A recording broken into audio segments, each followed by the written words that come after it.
Guys and ka-idols, ngayon lang ako nagbalik kasi ngayon lang ako magkaroon ng data. Ilang days nang wala kaming wifi hanggang ngayon. Ano ba? Hindi na umayos. Walang kaayos-ayos. Kaya namang problema itong husband ko ngayon. Pati ako kasi nga nagre-reels ako, 'di ba? Tsaka hindi ako makapag-real talk ng maayos. Kasi kagagawan to ng ano. Nakabayad na kami guys, pero hindi pa talaga binalik. Ewan ko lang sa inyo ha, kung naranasan nyo yan. Yung nakabayad ka na ng wifi, tapos sila yung walang service.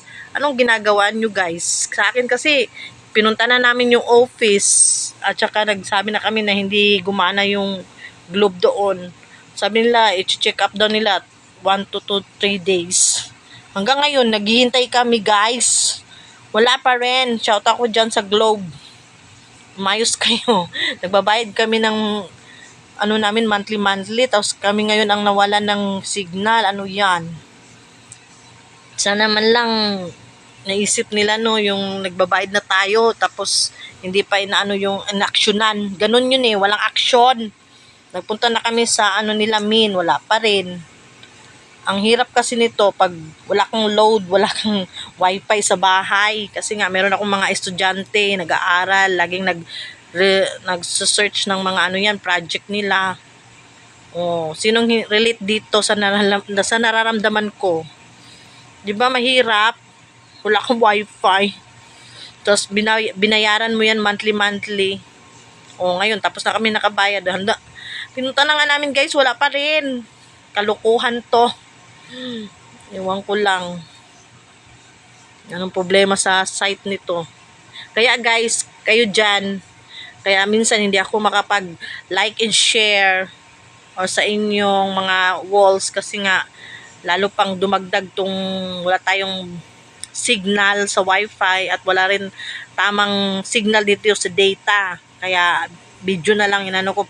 Pag nag-upload ako guys, maraming sagabal, mahirap siyang mag-upload agad-agad. Yun lang guys, ang hinaing ko lang, sana mabalik na agad-agad tong wifi namin. Hindi talaga ako makapag ano guys. Kasi nga, mahilig pa naman ako mag-real talk. Saka, ngayon lang buwan na to nagluloko. Tama nga kayo. Wifi namin nagluloko. Akala ko, ano lang yun. Totoo pala. Wifi namin nagluloko. Akala ko salita lang ng mga joke. Totoo talaga, nangyayari talaga. Lalaki nga yung wifi namin siguro. Nagluloko. Hindi bumabalik. Inano siya. Kumbaga, kinuha muna ng ano doon. Ang tawag niyan, yung sa Bisaya dito, tinaban. Wala talaga guys. Kaya, minsan, nakikita ko yun sa wall nyo ha, pero, bihira ko lang maano kasi nga yung data rin mahina. Hindi siya katulad nung data na ginagamit ko dati. At isa pa, magre-real talk na sana ako, pero, hindi pwede kasi nga, dahil dito pag ako upload ako, mahina siya i-upload. Hindi ako maka-upload agad-agad guys. Kaya sana intindihin niyo muna ang mudra ngayon ha. Kaya hindi maka-upload ng mga reels or anything kasi nga mahina talaga ang signal sa totoo. Dito pa naman sa site namin is mahina ang signal. Mahirap nga ang kumuha dito ng mga ano tawag yun sa mga delivery. Mahirap kaming hanapin. Tago, kumbaga sa ano, tago yung lugar namin. Mga ganun. Kaya yung site namin, mahirap talaga siya anuhin. Pag nagla-live ako, tingnan nyo, di ba, putol-putol, pangit. Sabi ko, ba't ganun? Okay naman yung phone ko, okay naman yung lahat. Ba't ang signal? Signal yun, kasi nga, putol-putol. Ala naman yung phone ko, putol-putol. Angit naman yun. Signal talaga.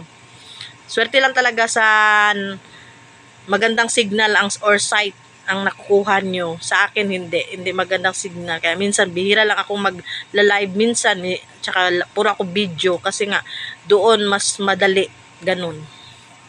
Kaya access lang muna tayo dito guys ha. Namimiss ko kayong lahat. Cheer lang, wag dibdibin yung mga namumulang dashboard kasi akin namumula na rin. Kasi nga 2 days, 3 days yata hindi ako nakapag-upload gawa ng ganito. Di pa rin nakaano yung signal namin sa Globe. Okay guys, paliwanag ko lang para maramdaman nyo rin nararamdaman ko. It's hurt, you know. Binabayaran namin tapos ganon. It's hurt. Okay? Okay guys, thank you for watching. Follow for more. Thank you mga idol. Bye-bye. See you next day.